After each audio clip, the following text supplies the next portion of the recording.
국민 라디오 나란히 가지 않아도 우리는 하나 세상은 힘들게 해도 우리는 조합원 우리는 하나.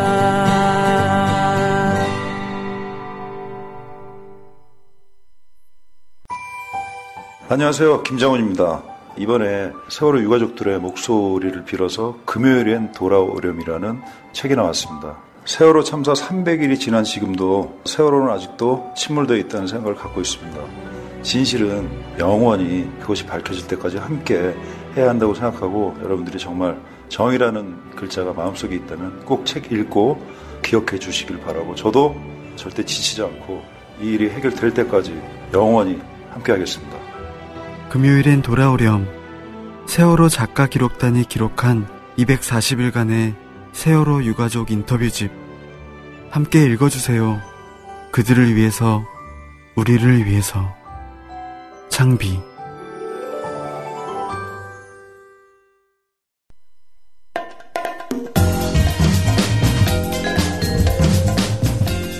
고상만의 수사반장.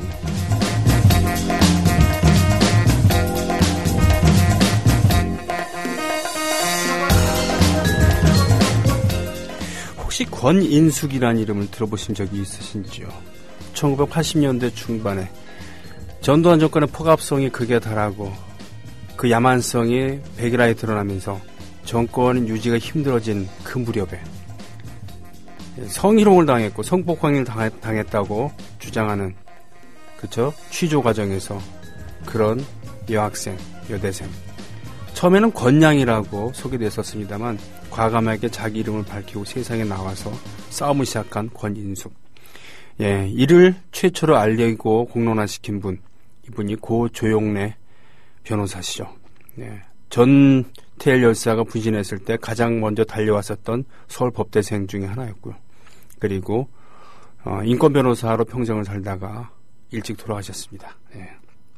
아무튼요, 그때 기억이 나네요. 뉴스 보도는 성마저도 혁명의 도구로 이용하는 좌익 빨갱이라는 이런, 그러나 본질은 그 정반대였다는 그런 얘기죠.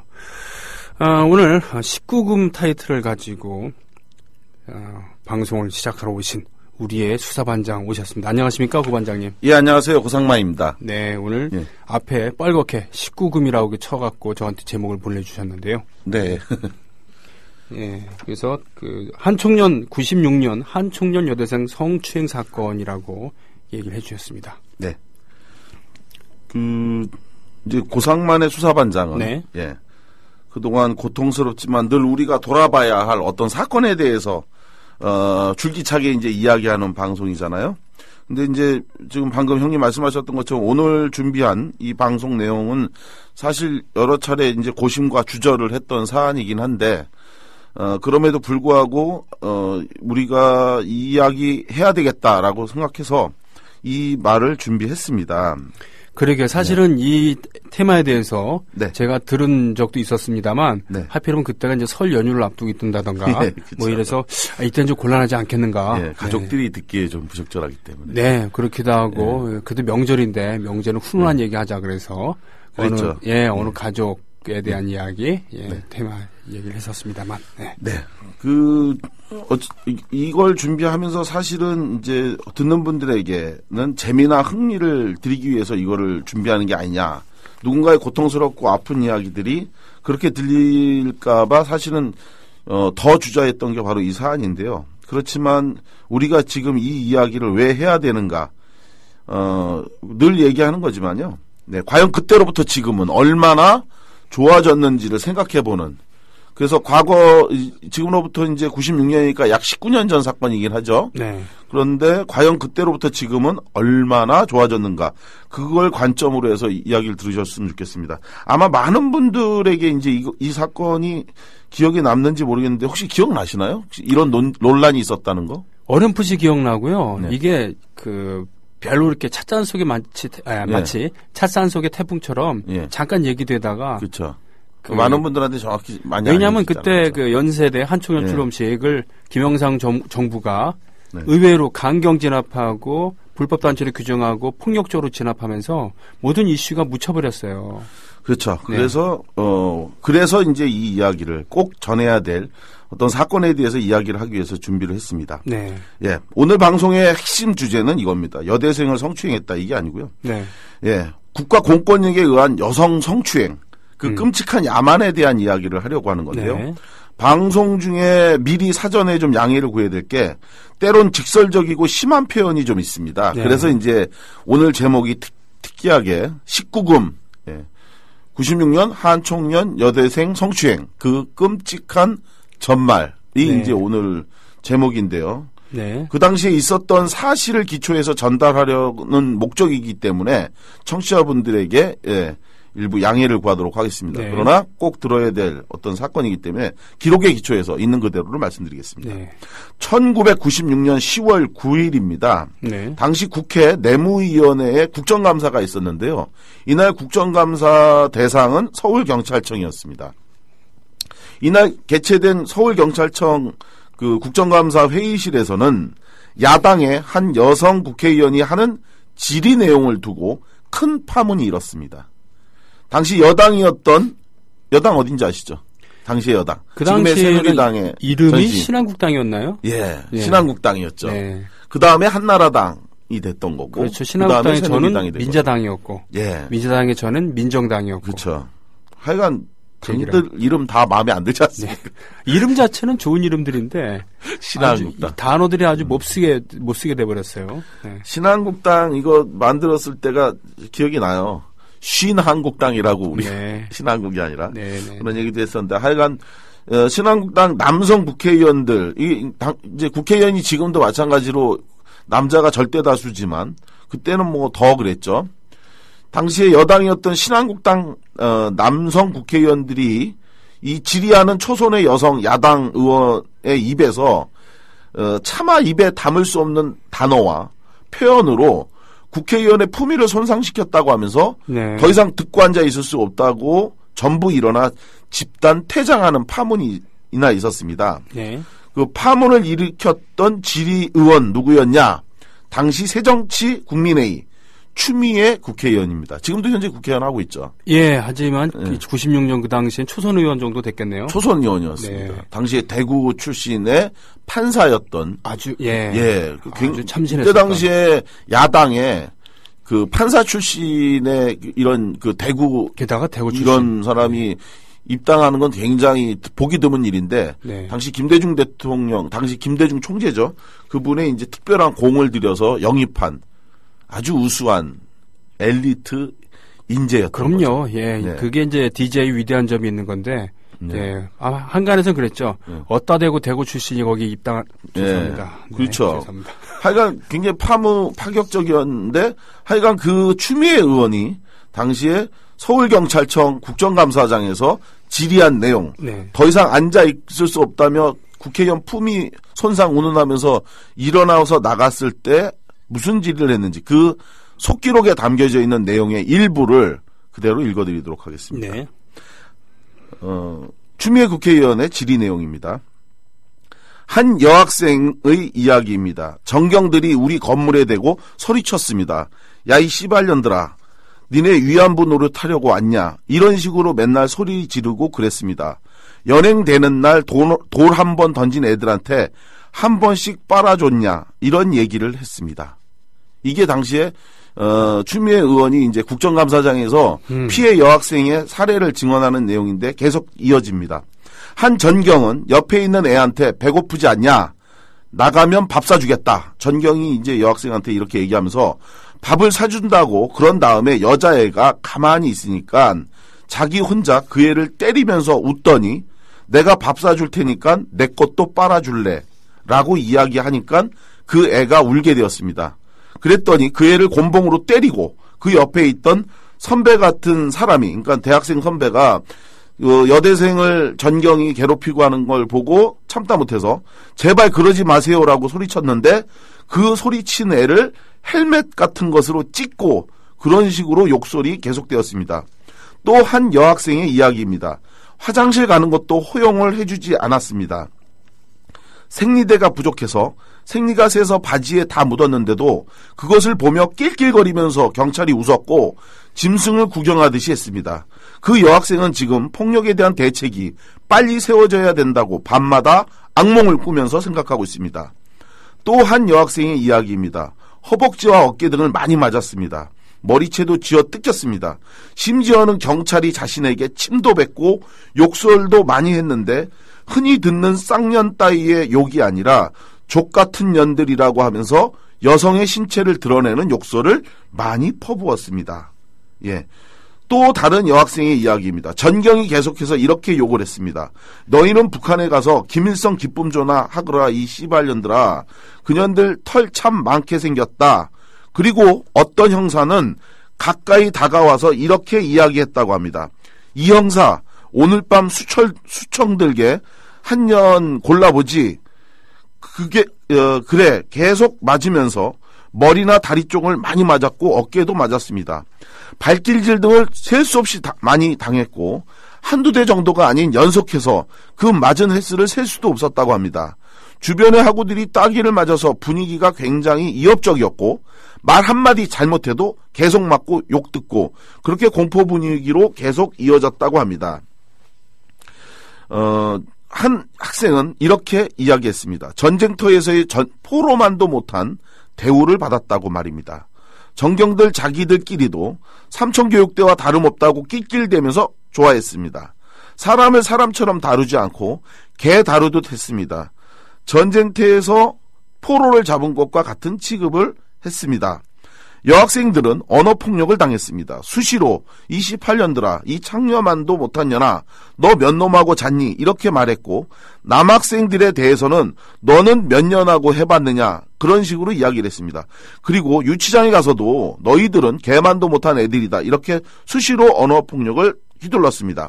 자, 지금까지 읽은 위 내용은 1996년 국회 내무위원회 서울경찰청 국정감사 당시에 추미애 의원이 읽었던 속기록의 일부입니다. 자, 그러니까 이게 무슨 카더라 통신이나 예. 뭐 술자리에서 나온 얘기가 아니라 그쵸. 정식으로 지금 현재 국정감사 속기록에 등재되어 있는 내용인데 네네. 사실은 그 내용 중에 그나마 정제된 내용을 제가 골라온 거고요. 네. 사실은 여학생들의 피해 사례는 차마 읽기에도 끔찍하고 듣기에도 끔찍한 말들이 있었습니다. 네. 왜 이러한 내용을 국정감사장에서 추미애 국회의원이 읽게 됐는지 그 이유를 설명해 드리면 당시 지금 읽었던 이 내용은 1996년 당시 사회적 큰 파문을 일으켰던 한국대학 총학생회 연합 약칭 한총련 사태 과정에서 벌어진 이른바 여대생 성추행 사건에 대한 폭로였습니다. 네. 예. 이렇게 이제 여대생들에 대해서 당시 시위 진압 과정에서 벌어졌던 인권 유린과 침해 이런 부분들에 대해서 당시 추미애 국회의원이 일가를 했던 건데 있는데요. 이렇게 그대로 언급할 수 없는 수준의 성추행과 언어폭력이 그때 벌어졌는데 자 그렇다면 96년 8월 과연 당시에 연세에 대해서는 무슨 일이 벌어지게 된 것일까? 만 19년 전인 그때로 돌아가 봅니다.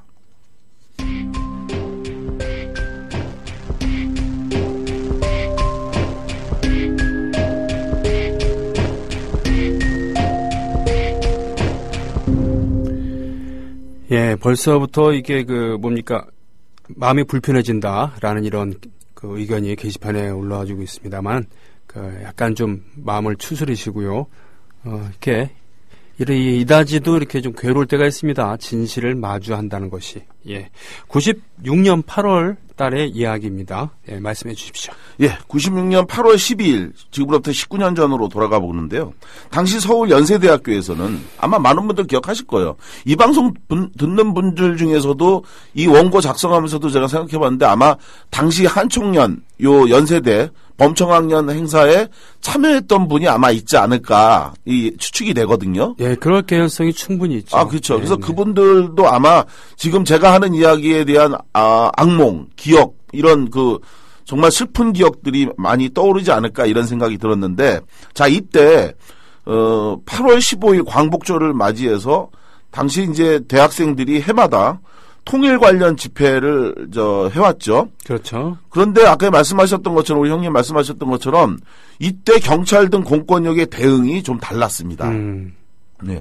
그 전에는 단순히 집회 참석을 차단하는 수준이었는데 이때는 경찰이 이상하게 대규모 병력을 동원해서 행사 자체를 원천 봉쇄했을 뿐만 아니라 이미 진입한 학생들에 대해서도 연세대로 진입한 학생들에 대해서도 나갈 수도 또 들어갈 수도 없게 완전히 차단을 했어요.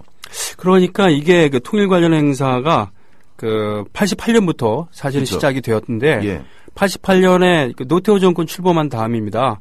그 네. 똑같은 군사 정권이지만 그래도 선거를 통해서 집권을 했고 그리고 전두환 때의 그런 포갑적인 이런 부분에서 좀 벗어나면서 또 북방외교다 뭐다 하면서 남북 관계도 풀어나가려고 해서 상대적으로 전두환 정권 때에 비하면은 수월한 면이 있었거든요. 더군다나 문민정부가 아무튼 그 뭐 투항을 하고서 민주당의 여당 출신으로 대통령이 됐었습니다만 그래도 왕년의 민주화 투사 YS가 대통령을 했기 때문에 그렇죠. 예, 매년마다 충돌은 있었습니다. 분명히 많은 학생들이 고난을 당하고 잡혀가기도 하고 그랬었습니다만 맞아요. 예, 경찰들의 진압은 좀 방어적인 그런 느낌이 좀 있었죠. 이때 예. 뭐 하셨어요? 96년도에? 저는 매해 같았으면 다른 해 같았으면 여기 초청을 받아서 네. 아마 노래마을 팀으로 노래를 하러 갔을 텐데 그러셨구나. 이때는 초청이 되질 않아서 그렇죠. 네. 이때 저도 이제 이때 제야단체에 있었는데요. 네네. 당시에 한총련 연세대 이른바 사태 학생들 입장에서는 당시에 연대 항쟁이라고 부르는데 그걸 항쟁이라고 부르기엔 적절치 않죠, 사실은. 왜냐? 이게 이제 준비된 어떤 투쟁이나 농성도 아니었고 사실은 경찰의 강경 진압에 의해서 일어난 어떤 불상사거든요, 사실은 이건. 사실은 누구도 준비하지 않았던 행사였는데. 폭력적인 진압이고 속수무책으로 당했으면서 그러나 좋게 얘기하면 승리적인 관점이고 나쁘게 얘기하면 정신만 승리했었던 무참하게 아니, 당했던. 정신의 승리고 뭐고도 아닌 것 같아요. 제가 볼 땐. 왜냐하면 당시에 제가 이 사건에 대해서 제가 매우 잘 아는 위치에 있었거든요. 전국연합 인권위원회에 있으면서 당시에 처음엔 저희가 학생들과 이런 그 경찰의 충돌을 막기 위해서 그 전부터 저희는 이제 다양한 방법으로 이제 그 중재 노력을 많이 했어요. 당시 저는 이제 현장에서 인권 침해나 이런 부분들을 차단하기 위해서 노력했고 예. 제가 있던 그 단체 이창복 의장님이나 과거 민주노동당 사무총장을 했던 천영세 의장님이나 이런 분들이 그 사회 각계 원로들을 모아서 중재 노력도 하고 9일간 어떻게든지 이 파문을 좀 축소시키기 위해서 여러 노력을 했는데 경찰이 그런 모든 것들을 다 거부했습니다. 맞습니다. 예, 거부하고 오히려 강경 진압에 밀려서 학생들이 해산할 수가 없어서 그런 상태에서 연세대학교 종합관하고 이과대 건물 등으로 피신한 거지 점거하기 위해서 들어간 게 아니었거든요. 그렇죠. 네. 그걸 학생들이 억지로 승적인 관점으로 보자 그러지만 사실은 처절한 86년인가요? 86년 10월에 있었던 예, 건대 사건하고 뭐 그런 애학수련 네. 결성식에서 맞습니다. 수천 명이 꼼짝없이 당한 거랑 예. 정말 비교가 되는 그런 그렇죠. 사건이었습니다. 그런 사건입니다. 그래서 이후에 이제 이렇게 경찰의 강경 진압에 밀려서 이제 피신해서 들어갔던 이 학생들. 그래서 사실은 봉쇄만 풀면 학생들은 자진해서 해산하겠다고 했는데도 불구하고 이걸 9일 동안 그로부터 8월 12일 날 처음 이렇게 되고 나서 이후 9일간을 경찰들이 그 일대를 봉쇄한 가운데 장악을 했는데 이런 상태에서 권력에 장악된 당시 방송과 신문은 연일 한총련의 좌경, 친북 성향에 대해서 불을 뿜었고요. 그리고 연세대 안에 갇혀있는 학생들인데 이들을 점거 학생이라고 해갖고 전부 박멸해 버려야 할 김일성 추종주의자로 만들었던 겁니다. 네. 특히 이제 가장 기억에 남는 게 그때 뭔가 방송들이 일본 적군파의 그 자료 화면을 보여주면서 그러면서 이제 우리나라의 학생운동 세력 이른바 87년 6월항쟁의 주역이었는데 이들의 순수한 의지 그리고 또 1학년 학생들이 다수였거든요. 많았죠. 예, 대학생들이니까 이제 통일 행사를 한번 보고 싶다 해서 온 단순 학생들이 절대 다수였는데 이들까지도 전부 다 이제 그 건물을 점거한 채 장기 동성을 하는 극단적 그 어떤 그 이념주의자 이런 걸로 이제 몰아갔던 거거든요. 자, 왜 이렇게까지 학생들을 몰고 갔느냐? 아까 말씀하셨던 것처럼, 우리 형님 말씀하셨던 것처럼, 당시에 이 사태를 의도적으로 키운 사람, 예, 당시 권력자였던 김영삼 대통령의 의지였다. 이것은 이 사건 이후에 여러 사람의 증언을 통해서도 사실로 확인이 됩니다. 네. 예. 이렇게 이제, 그러다 보니까 당시에 이 문제를 풀기 위해서 여러 사람들이 중재를 나섰지만 이를 모두 거부했었던 거고요. 한편 경찰은 연세대학교를 철저히 포위한 9일간 정말로 끔찍한 야만인데 이게 이제 단순히 학생들인데 이 학생들한테 식량도 물도 의약품도 심지어 여성용 위생용품을 반입해달라고 요구하는 여성단체의 요구까지도 전부 다 거부합니다. 전쟁터에서도 이러진 않습니다. 그쵸. 네. 전쟁터에서도 이러진 않을 일이죠. 진짜 반인륜적인 일이죠. 네. 그래서 여성단체하고 인권단체가 인권 차원에서 최소한의 생필품만큼은 반입시켜야 되지 않냐. 다친 학생들도 여러 있다는데 일단 약을 주고 그리고 여성용품 정도는 주고 그리고 물은 단수 단전 다 시켰거든요. 네. 그런 건 해야 되지 않냐 그랬는데 뭐 꿈쩍도 하지 않았고요. 심지어 이보다 더한 것들이 뭐였냐면 경찰이 헬기를 동원해 갖고 학생들이 피신한 건물에 체류역을 살포하고 말씀드린 것처럼 단전과 단수까지 해서 그야말로 최악의 상황으로 몰아갔다는 것. 네. 네. 이후에 이런 상황 많이 봤잖아요. 쌍용 자동차에서도 옥상에 이제 올라가 있는 노동자를 향해서 거의 폭포수를 내리뽑듯 이 체류액을 이렇게 막 살포한 거죠. 아마 비난받을 그러니까 그런 그 여지가 없다 그러면 총이라도 쏘고 싶었을 거예요. 이게 사실은 정말 총만 안 쐈을 뿐이지. 예. 그러니까 학생들에게 사실 이렇게 할 필요도 없는 거거든요. 그러니까 이게 이제 방송이나 뭘 하려면 거기서 얼마든지 방송차 가지고 그만 나와라. 예. 자진해서 나와라. 이렇게 하면 되는데 보여주기 위한 화면을 만들기 위해서 헬기를 띄우는 거예요, 사실은. 그렇습니다. 예. 헬기를 띄워서 삐라 뿌리니까 완전히 이거는 무슨 테러 집단 이미지를 보여주는 거죠. 사실은 그때쯤이면 8월 행사는 거대하게 모여서 예. 문화 행사. 그렇죠. 예. 그래서 흥겹게 놀고서 통일에 대한 그런 의지를 다지고 흩어지는 그런 그쵸. 느낌이었었거든요. 8월 15일 날 한번 서울 시내에서 뭐 좀 하고 그리고 나오는 건데 이렇게 그냥 그야말로 보여주는 식. 그래서 학생들을 고립시킨 상태에서 학생들을 자유민주주의의 적이라고 하는 이미지로 만들어서 국민들한테 보여주려고 하는 그런 걸로 선전했던 거죠. 이거는 그래서 공작이었지 결코 공권력의 정당한 치안 활동이라고 볼 수 없다. 네. 자, 그러면 이렇게 9일 동안 사실상 점거 농성이 아니라 경찰에 의해서 갇힌 상태에 있었던 학생들 상황은 어땠냐? 그야말로 최악의 상황이었습니다. 네. 네. 식량도 없었고 부상당한 이들이 치료받을 약도 없는 상태였는데요. 그 상태가 어느 정도였냐? 어느 학생의 증언에 의하면 제가 이제 이때 당시에 증언들을 전부 다 직접 듣고 확인한 사람입니다. 네. 이게 이제 어느 자료를 보고 제가 드리는 게 아니라 당시에 제가 이 대책위원회에서 조사 활동을 참여했던 세 사람 중에 한 명인데 그때 직접 제가 학생들한테 다 일일이 확인하고 듣고 한 내용입니다. 그래서 당시에 그 9일간 갇혀있는 동안에 경찰이 일체 아무것도 넣어주지 않았다고 그랬잖아요. 네. 예. 그런데 다행히 한 학생의 가방에서 초코파이 하나가 있었대요. 하나. 예, 딱 하나가. 이게 손바닥보다도 작은 이 초코파이인데 이걸 9명의 학생들이 나눠서 같이 먹었다. 이게 갇혀있던 9일간 그들이 먹은 음식의 전부였다. 9일 동안 그냥 굶었다는 얘기군요. 그렇죠. 예. 그러니까 물도 또 안 틀어주니까 물도 못 먹었고. 예. 아까 전에 말씀드린 것처럼 이런 이제 악조건인데 특히 더 상태가 급박했던 사람들은 굶는 건 기본이고 의약품이 없는 상태에서 부상당한 이 학생들의 상태였대요. 당시 정경에게 맞아갖고 찢긴 상처가 이제 골마가는 거죠. 치료가 안 되고 소독이 안 되니까. 이로 인해서 의식을 잃고 학생들이 쓰러지는 경우도 계속 발생했는데 네. 의약품이 없는 상태에서 할 수 있는 방법이 뭐냐? 한 학생인 경우에는 남학생인데요. 허벅지가 이제 심하게 찢어졌대요. 네. 이게 자상을 입은 건데 그런데 이걸 찢어진 상처를 꼬맬 수가 없어서 그 왜 업무용 호치케스 있지 않습니까? 네. 그걸로 벌어진 피부를 찍어서 붙인 일도 있었다. 진짜 전쟁터에서도 볼 수 없는 야만이 아닐 수 없는 거죠. 예. 제르만 협정에 의하면은 정말 이런 것은 가혹행위로 오히려 처벌을 받아야 되는 겁니다. 그렇죠. 예, 전쟁이 끝난 다음에 이런 부분에 대해서는 재판에 넘겨지기도 하고. 예. 문제는 이게 전쟁이 아니고. 그리고 전쟁도 아니잖아요. 전쟁도 아니고. 뭐 무장한 그런 무장도 아닌데. 없고 총이 있는 것도 아니고 칼이 있는 것도 아니고. 네.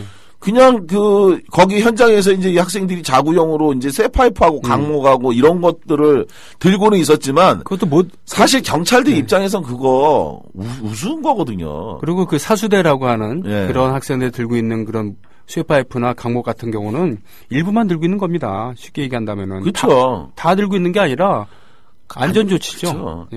그러니까 들어서는 안 되지만 순순히 잡혀갈 사람들이 누가 있겠어요. 근데 이거를 9일 동안 만약에 진짜 능력이 없어서 서울 한복판 도심에서 벌어진 학생들의 이른바 그들 입장에서 보면 난동이라고 쳐도 빠른 시간 내에 수습해야 되는 게 공권력의 당연한 임무거든요. 그렇죠. 그런데 뭐 때문에 9일간 무슨 총이 있는 것도 아니고 대포가 있는 것도 아닌데 이거를 수습하지 못하고 그냥 방치했느냐. 이건 쇼기 때문에 그런 거거든요. 네. 쇼에 시간이 좀 더 필요했다. 그래서 가둬놓고 매일매일 9일 동안 모든 방송과 언론이 뭐 이것저것 보여주면서 그야말로 한 총련을 초토화시키기 위한 전략적 차원에서 이런 걸 한 건데 네. 경찰의 오바가 더욱 심해진 게 아까 말씀드렸던 것처럼 헬기를 동원해서 연세대 종합관에 삐라를 뿌렸는데 이런 삐라만 뿌린 것이 아니라 그 적군에게 이 투항을 권유하는 삐라를 뿌리고 또 독성이 강한 치료액을 이제 살포했는데 이로 인해서 학생들이 당한 이런 신체적 고통이 매우 극심했다고 그래요. 여름이라는 걸 감안해야 돼요. 예. 네.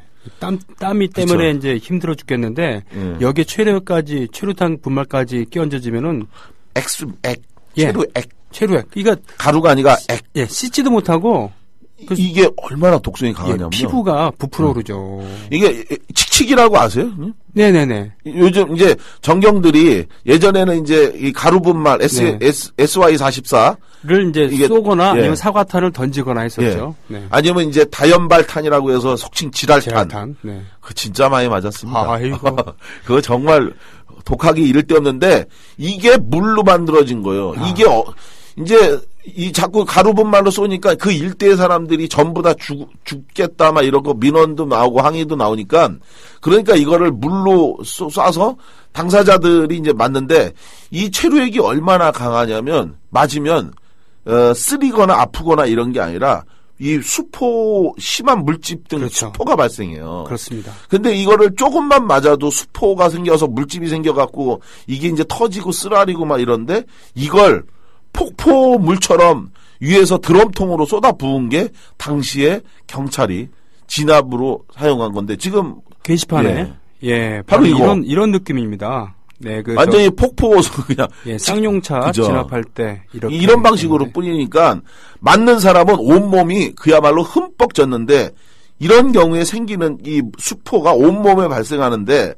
치료받을 방법도 없지만 더 심각한 것 아까 말씀드렸던 것처럼 단수가 된 상태였기 때문에 네. 씻을 수도 없는 거예요. 이걸 네. 씻지도 못하는 상태에서 그대로 있으니 뭐 상황이 어떻겠어요. 정말 이거는 아주 끔찍한 비인간적, 비윤리적 진압이고 네. 그러니까 모든 공권력의 행사는 최소한의 범위 내에서 행사되어야 한다가 네. 경찰관 직무집행법에 명시되어 있는 법률이거든요. 네. 근데 이거는 뭐 최소한이 아니라 할 수 있는 모든 걸 다 해버린 거죠. 그걸 넘어선 거고 이런 상태가 된 건데 마침내 그리고 나서 1996년 8월 20일 새벽 5시 30분경 네.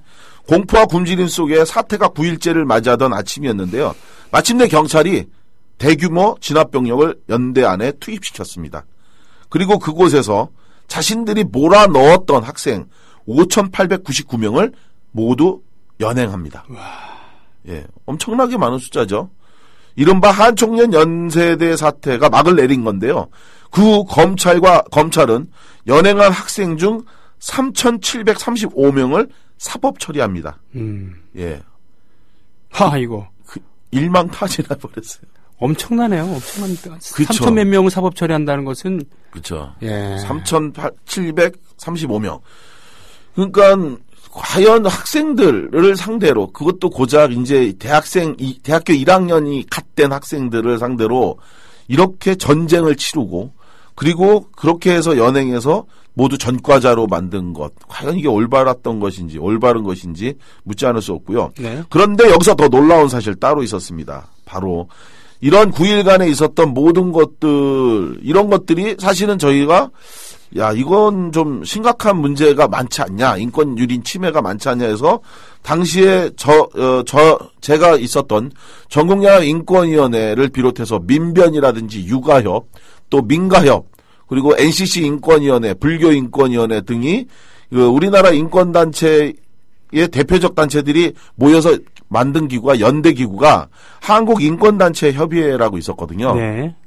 그래서 저희 인권운동 하는 사람들끼리 요 인권단체 협의회 차원에서 연세대학교에서 지난 9일간 있었던 인권 침해를 한번 신고를 받아서 한번 분석해보자. 네. 그때 당시에 무슨 일이 어떻게 있었는지. 그런데 그때 한 여학생으로부터 정말 믿기 어려운 제보가 접수가 됐습니다. 네.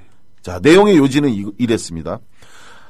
연대 시위 진압 과정. 그래서 이제 8월 20일 날 경찰이 투입되고 네. 그리고 나서 연행하는 과정에서 상상을 초월하는 경찰 공권력에 의한 성추행이 발생했다. 그게 크게 두 가지였는데요. 하나는 여학생을 상대로 한 성추행이 있었고 또 하나는 남학생 등을 상대로 한 물리적 폭력, 가혹행위에 의한 인권유린이 있었다. 그런데 이게 단순히 한두 사람의 우발적인 어떤 형태로 벌어진 게 아니라 조직적인 형태로 성추행 의혹이 벌어졌다라고 의심할 만한 여러 가지 사실이 확인된 겁니다. 네. 그래서 당시에 인권운동 사랑방, 지금 많은 분들이 알고 계시는 박래균 사무국장하고 또 여성단체연합의 박성화 간사, 그리고 제가 이렇게 3명이서 네. 이거에 대한 사실조사에 착수하게 됐는데 처음에 이 여학생들 어렵게 수소문해서 당시 연행됐던 여학생들을 만나려고 노력했거든요. 네. 그런데 이들이 순순히 처음부터 어떤 피해가 있었습니까? 라고 얘기하는데 답변하는 사람이 사실 거의 없었어요. 네. 아무래도 그렇잖아요. 그렇죠. 얼마나 치욕스럽고 부끄러웠겠어요. 네네. 그중에 잊을 수 없는 학생 몇 명의 반응이 정말 가슴에 닿는데 네. 어떤 일이 있었냐고 하는데도 그걸 좀 솔직하게 얘기해달라는데도 입을 닫아버리는 학생들이 대다수였는데 그중에서 면담이 끝날 때까지 멍하게 우리를 바라보고 있었던 여학생이 있었습니다. 또는 말없이 눈물만 흘리던 여학생도 있었고 분명히 뭔가가 있는데 이 증언을 차마 말하기 두려워서 주저하고 또는 울기만 하는 또 그냥 멍하니 바라보는 그렇게 학생 한 명 한 명을 만나면서 그들이 당했던 고통과 상처가 얼마나 큰지를 느낄 수 있었는데요. 결국 이후에 저희가 총 여학생의 간부들에게 부탁을 했어요. 각 학교별로. 네. 좀 설득을 좀 해달라. 좀 증언할 수 있게 좀 도와달라. 그렇게 해서 약 70여 명의 여학생을 만나 그들에게 들어본 결과는 정말 믿기 어려울 정도로 끔찍했는데요. 네. 먼저 경찰의 1차 성추행 어떻게 벌어졌냐? 연행 과정에서 벌어진 성추행이 이런 겁니다. 연대에서 연행하는 과정에서 건물에서 여대생들을 연행할 당시에 경찰이 앞사람의 허리를 잡고 그리고 뒷사람의 엉덩이에 얼굴을 대고 네. 그리고 기차놀이 하듯이 이렇게 건물에서 이제 밑으로 5층 건물에서 사진 보면 많이 그렇게 해요. 그죠? 네, 고개 숙이라고 고개 숙이고 앞사람 허리 잡고 패고 막 그래요. 앞사람 허리 잡고 고개는 앞사람의 엉덩이에다가 붙이고 이렇게 따라 내려가는 건데 바로 이렇게 기차놀이 하듯이 기역자로 꺾인 상태로 5층에서 1층까지 내려가는 과정에 그 숙여진 여학생의 가슴과 엉덩이를 경찰이 의도적으로 만지는 것들이 이제 계속 발생한 겁니다. 당시에 이 광경을 학생들만이 증언한 게 아니고요. 당시 기자협회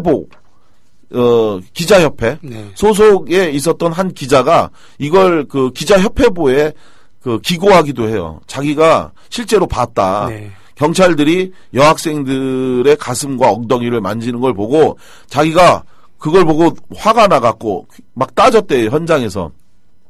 막 따지고 이랬던 것도 있는데, 경찰들이 상당히, 그러니까 이 전희경들, 이런 애들하고 이 사람들이 아주 그 막 희롱하고 놀리고, 그래서 이 당시 피해자였던 여학생이 소리를 지르면서 몸을 일으키니까 경찰이 곤봉으로 사정없이 여학생의 머리나 등, 옆구리 등을 내려쳤다. 이게 이제 광범위하고 지속적으로 이루어졌다. 이런 거고요. 아주 그 바라는 바대로 한 것처럼 기다렸다는 듯이 팼겠군요. 예. 그러니까 자기네들끼리 영담 뭐 이런 거죠. 완전히 무법 천지. 그냥 그 안에서 9일간 마음대로 멋대로 해도 되는 그러니까 전쟁의 전리품 이런 개념이 아니고서는 있을 수 없는. 네. 결국은 이런 인식을 준 건 당시에 이 김영삼 정부 하에 지도자로 있는 자들이 9일간 이렇게 만들어 버리니까 맞아요. 뭘 해도 된다라고 생각한 거예요. 그 경찰의 그러니까 그 권력의 최고위층과 예. 그런 그 경찰의 최고위층이 이것을 이렇게 만든 겁니다. 그러니까요. 네. 그렇게 뭘 해도 좋다. 네. 마음대로 해도 된다. 이런 인식을 갖게 만든 거죠. 네. 그 반대였어야 되는데. 그러니까요. 절대로 연행할 때 헛짓거리하지 말고. 예. 당연히 그랬어야 되는 건데 네. 그렇지 않았던 거고요. 더 심각한 성추행. 자, 현장에서는 이렇게 가슴과 엉덩이 등을 만지는 성추행이 있었다면 연행된 경찰서 이후에 이제 25개 경찰서에 이 연행된 학생들을 전부 다 분산시켰는데 이 과정에서 벌어진 경찰관들에 의한 입에 담을 수 없는 언어 폭력, 언어 성추행은 더 끔찍하고 잔인했습니다. 그때 당시에 한 여학생의 증언인데요. 자, 그 증언 내용이 이렇습니다. 18년 등등은 욕도 아니었어요. 난생 처음 듣는 욕을 하는 경찰을 보면서 느낀 것은 내가 왜 저런 욕을 들어야 하나. 차마 제 입으로 말하기 어려운 성적인 욕설을 그 경찰들이 저에게 하는 것을 보며 느낀 것은 차라리 슬픈 비애였습니다. 그들은 여학생들이 사수대 남학생들의 위안부 역할을 했다고 생각하는 것 같았습니다. 정말 어이가 없고 어떻게 그런 생각을 할 수 있는지 끔찍했습니다. 이런 증언을 합니다. 조사 대기하고 있던 또 다른 여학생이 들었다는 경찰관 욕설은 더 끔찍했는데요. 이렇습니다. 얼굴도 못생긴 것들이 꼭 데모질이야. 아무도 안 놀아주니까 꼭 데모를 해요. 야, 맞지? 남자애들한테 퇴짜를 맞으니까 야! 그러면서 여자의 성기를 표현하는 단어를 쓰면서 거기는 어떻게 시쳤냐? 어휴, 더러운 년들. 열흘 동안 닦지도 않았지. 암컷내 난다. 야, 얼마나 대줬냐. 사수대에 수고한다고 그 짓 해줬지. 족같은 년들. 맞아요. 네, 이런 얘기는 저도 들은 적이 있어요. 어디서요? 1988년도에 아, 예. 예, 제1회 통일선봉대 예, 활동을 하다가 잡혀갔던 서부경찰서 유치장 거기서 대기하면서 이거보다는 좀 강도가 약간 약하긴 했습니다만 일단은 뚜렷이 기억하고 있는 거는 얼굴도 못생긴 것들이 꼭 데모한다. 공부 못하는 애들, 뭐 이런 애들. 예, 뭐 하여튼 그 점잖은 여성의 애들. 그 외모를 가지고 모욕하는 그렇죠. 그래서 우리가 들고 일어났었습니다. 예. 그런데 그러한 말을 남자가 들어도 그런데 여학생들한테 자기 딸 같은 사람들한테 이런 말들을 하는 그 심리가 도대체 난 뭔지 이해할 수가 없어요. 그래서 우리가 우리랑 같이 잡혔던 여학생들 네. 나중에 사직 들어왔을 때 여학생들 먼저 보냈어요. 그러니까요. 우리 안 먹고 처음에는. 네. 여하간 경찰들이 미안하더라고요. 이 당시에 이 여대생들한테 했던 표현을 보면 너무 질적으로 수준이 떨어지고 정말 비열하기 짝이 없는데 네. 뭐 너희 사수대 정신되지 우리 몸이나 풀게 해주지 이런 년들은 다 북에 보내서 김정일 기쁨조나 시켜야 돼. 너희 사수대 기쁨조였지. 이 창년만도 못한 년들아 588이나 가라. 뭐 이런 얘기들을 한도 끝도 없이 하고 뭐 너네 사수대 남자들하고 같이 있으면서 밤에 뭐 했냐. 사수대한테 몸 대주고 살았지. 이런 얘기들을 했다는 거예요. 이런 얘기들을 일부 학생들의 진술을 통해서 나온 게 아니라 마치 약속이 난 것처럼 분산되어 있던 25개 경찰서에서 모두 벌어졌다는 겁니다. 네. 정말 믿을 수 없는 일인데요. 바로 이러한 이야기들을 저희가 접수하고 그리고 나서 저희가 9월 13일 날 기자회견 형태로 이를 고발했습니다. 네. 연세대에서 바로 이러한 일들이 벌어졌다. 그런데 당시 한겨레 신문을 제외하고 나머지 언론은 전부 다 이걸 묵살해요. 그렇죠. 보도하지 않아요. 당시의 그 분위기 속에서. 그래서 결국은 이 문제와 관련해서 어떻게 할 거냐. 한 청년에 대한 일방적 매도 속에서 이 엄청난 인권 유린이 이대로 묻힐 수는 없다. 더군다나 당시에 어렵게 용기를 내서 증언해줬던 이 여학생들, 그 여학생들에게 저희가 진술을 얘기할 때 한 여학생이 울면서 제가 정말 이야기를 하면 정말 그들이 처벌받을 수 있나요? 라고 말하던 그 여학생. 그 여학생한테 반드시 그렇게 하겠다고 약속하고 그리고 나서 제보와 진술을 들었는데 이제 고작 20살, 21, 2살밖에 안 된 그 여학생들에게 이런 일이 있는데도 아무 책임도 묻지 못하고 사회적으로 이 이야기도 못한다면 차라리 인권운동 그만둬야 된다. 이런 절박한 죄책감, 책임감을 느꼈습니다. 네. 그래서 저희가 우리가 나서서 증언해봐야 누가 믿겠냐. 또 뭐 성의 도구, 뭐 어쩌고저쩌고 하면서 아까 언급하셨던 권인숙 양 당시에 그 피해 사실을 문기동이라고 하는 네. 그 부천경찰서, 예. 문기동. 예, 문기동이 이름은 참 귀하게 그 부모가 지어줬는데 바로 그 문기동으로부터 지독한 성적 추행과 겁탈, 이런 위기, 그런 피해를 입었던 그것조차도 결국은 조영래 변호사의 노력 덕분에 진실이 밝혀지긴 했지만 과연 우리들도 그렇게 되지 않겠냐라고 했거든요. 그래서 이 부분을 반드시 우리 진실을 밝혀야 되겠다 했는데 이렇게 언론도 외면한 이걸 어떤 방법으로 할까 고민하던 끝에 떠오른 그 아이디어가 바로 국정감사였습니다. 네. 예. 국정감사가 시작되는 10월이 왔기 때문에 당시에 이 사태를 국정감사장을 통해서 국회의원의 입을 빌어 세상에 알리자. 예. 그래서 서울경찰청 당시에 연세대 진압에 직접 참여했던 가담했던 서울경찰청 국정감사장에서 당시 내무위원회 소속이었던 국회의원 한 명을 섭외하자. 바로 그렇게 해서 만난 사람이 당시 초선이었던 새정치국민의 추미애 의원이었는데요. 사실은 이제 저희가 추미애 의원을 찾아가서 부탁하고 이렇게 하면서 과연 이거를 그분이 받아줄까도 네. 걱정이었고 받아준다 해도 여성 초선 국회의원이 이런 아주 정말 창피하고 부끄러운 표현인데 이런 거를 그대로 다 얘기할 수 있을까 이것도 사실 걱정했거든요. 네. 당연히 그렇잖아요. 남자가 이런 얘기를 하는 것도 저도 지금 시간이 지나서 얘기하는 것도 참 창피한데 그걸 국정감사장에 텔레비전 카메라도 다 있고 막 이런 데서 남자 국회의원들 앞에서 여성이 여성의 성기에 대한 표현을 막 쓰고 하면서 있는 그대로를 다 고발했다고 하는데 이게 가능할까? 이거 사실 걱정했거든요. 네. 근데 다행히 이 추미애 의원이 하겠다고 수락을 했어요. 이유가 있었더라고요. 왜요? 사실은 그 연세대 사건 당시에 자기가 미국에 출장을 가 있었는데 미국의 언론에는 사실 이게 이미 보도가 됐었다는 거예요. 우리나라에선 보도 못했는데 성추행이 굉장히 광범위했다라고 하는 그런 인터뷰가 있어서 이게 정말인가라고 자기도 믿지 못해서 의심했는데 그리고 돌아와 갖고 당시에 박래군 선배하고 제가 네네. 좀 찾아뵙겠다라고 하고 네. 그 자리를 가져가니까 이거 내가 미국에서 봤는데 이게 진짜냐고 묻더라고요. 그래서 저희가 직접 증언을 듣는 거다. 그리고 녹음 테이프를 들려주니까 자기가 하겠다. 이렇게 돼서 이제 이 추미애 의원이 한 거죠. 예.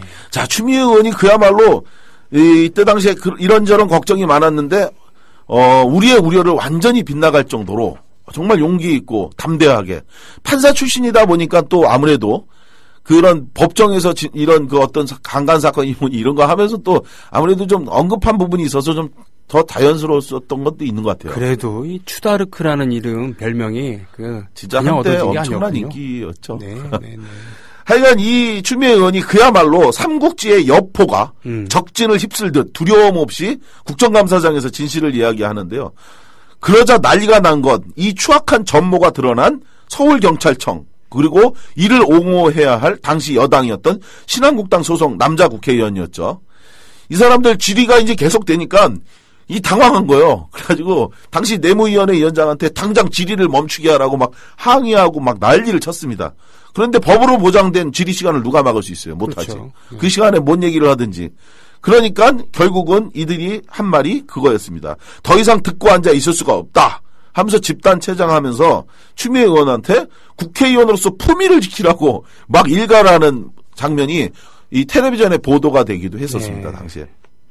저는 지금도 정말 이해할 수 없는 게 질의 내용에 대한 사실 여부를 국회의원이 따지는 게 아니라 질의하는 단어에 대해서만 문제 삼는 것. 이해할 수가 없고 그들이 말하던 국회의원으로서 지켜야 될 품위의 기준이 무엇인지 정말 다시 한번 묻고 싶어요. 그게 항상 보면은 달을 가리키는 게 아니라 항상 손가락 갖고 문제 삼는 거는 유구한 전통인데 예. 정말 백번 양보하더라도 왜 환양년이라고 하는 그 의미가 원래 청나라에 끌려갔었던 그런 여자들이 돌아왔을 때 몸 베렸으니까 환향인데 네. 그걸 환양년이라고 비하하면서 예. 못 살게 울었던 거 아니에요? 맞습니다. 여자들을 제대로 지키지도 못하는 남자 놈들이 못나게 쓰리 이따위로 오히려 사람들을 모욕하고 못 살게 우는 건 이 전통, 이 두 가지가 합쳐갖고는 바로 이런 마초스러운 말도 안 되는 행태가 나는 거죠. 하여간 이때 당시에 국회의원 품이 이건데 단어를 가지고 질의하는 단어를 가지고 못 듣겠다. 그래놓고 자기네들은 골프장가 갖고 딸 같다고 해가 뭐 손녀 딸 같다고 하고서 그런 놈들이니까 이런 거를 안 따지는 거예요. 자. 그러면 여학생들 상대로 이 같은 성추행, 언어폭력이 있었다면 남학생들은 상상을 초월하는 물리적 폭력을 당합니다. 당시에 추미애 의원의 용기 있는 고발을 통해서 여학생들의 피해 사례는 그날에도 일부분 언론에 보도도 되고 알려지기도 했는데 남학생들이 당한 인권 침해는 거의 언급되지 않았습니다. 그중에 일부를 언급해보면 이렇습니다. 한 학생의 증언인데요. 당시 이제 뺨을 연달아 이제 맞거나 또 곤봉으로 머리를 뭐 때리는 게 뭐 부지기수였고 일반적이었다는 거예요. 막 때리고 폭행하고 마음에 똑바로 안 한다고 때리고 이런 무법천지가 계속되니까 한 남학생이 어떻게 경찰이 이럴 수 있냐고 용기 있게 대들었대요. 그러니까 전경 서너 명이 달려들어서 그야말로 피투성이가 될 때까지 그 남학생을 때렸고 그 광경을 보고 놀란 일부 여학생들이 실신하는 상황도 있었다. 이런 사례도 있었고요. 이런 사례가 굉장히 많은데 또 다른 학생의 사례. 이건 정말 너무 끔찍하더라고요. 뭐냐면 연세대학교에서 아무것도 먹지 못하다가 경찰서에 연행된 후에 처음으로 밥이 나왔답니다. 네. 그 얼마나 고맙겠어요. 잡히긴 했지만 이젠 살았구나. 밥을 먹을 수 있다. 최소 굶어 죽진 않겠구나. 근데 아시겠지만 유시장 밥이 정말 열악하거든요. 꽁보리밥에다가 도시락으로 이제 주는데 꽁보리밥 도시락에다가 그리고 나서 그 단무지하고 김치 몇 쪽을 주는데 이 열악하기 짝이 없는 유치장밥이지만 9일 만에 처음 먹어보는 밥이니까 반가워서 막 먹는데 그때 한 경찰이 너 같은 빨갱이 새끼한테는 밥도 아깝다고 하면서 먹고 있던 그 학생의 밥그릇을 발로 걷어차 버렸다. 세상에.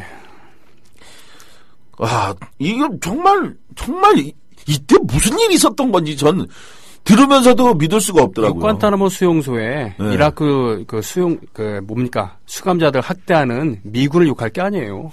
경찰은 사실 단죄할 수 있는 권한이 아니라 조사해서 이 송치하는 게 업무에 다예요. 그럼요. 왜 자기네가 누굴 때리고 욕설하고 합니까? 자기네들은 조사만 하고 보내는 공무원이지 자기네들이 직결 처분하는 무슨 권한이 있는 것도 아닌데. 정부도사가 야 데리고 가. 그러면 데리고 가는 거지. 지들이 뭔데 거기서. 그러니까요. 네. 근데 이때 당시에 자기네들이 이렇게 한 것이 정당했다. 이거 안 되는 거죠. 네. 더 희한한 얘기는 경찰서에서 조사받던 한 남학생은 40만 원을 자기가 갖고 있었는데 이걸 담당 경찰이 증거라고 빼앗더니 조서에는 그 40만 원에 대해서 그 압수했다라고 하는 기록도 안 써놓고 이후에 형사 입건이 자기는 되지 않았대. 행위사실이 가벼워갖고. 그래서 그냥 나왔는데 끝내 그 40만 원은 돌려받지도 못했다.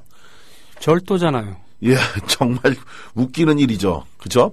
자, 이처럼 96년 흔히 한총련 사태라 불리던 그 과정에서 확인된 공권력에 의한 여러 인권 유린 행위는 정말 믿고 싶지 않은 일이었습니다.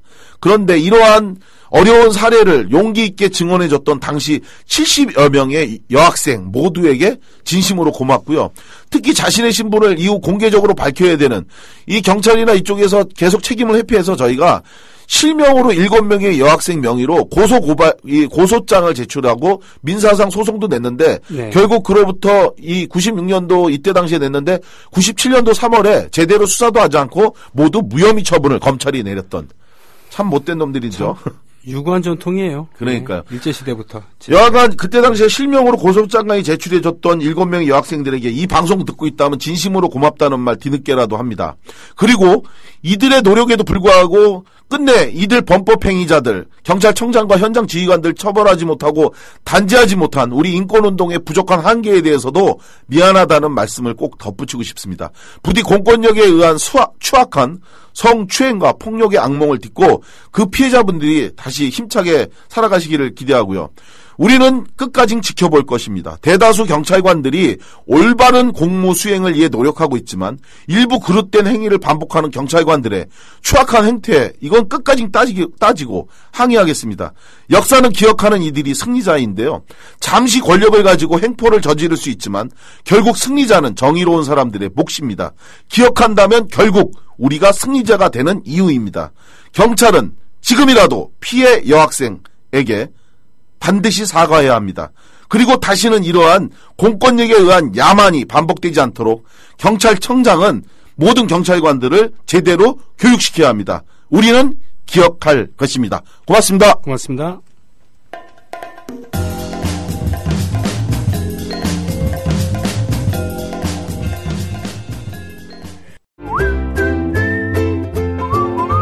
국민라디오 팟캐스트 응원하는 가장 쉬운 방법 아시나요? 다운로드하기, 별점 주기, 댓글 달기, 구독하기. 국민라디오 팟캐스트 널리 알리는 가장 쉬운 방법.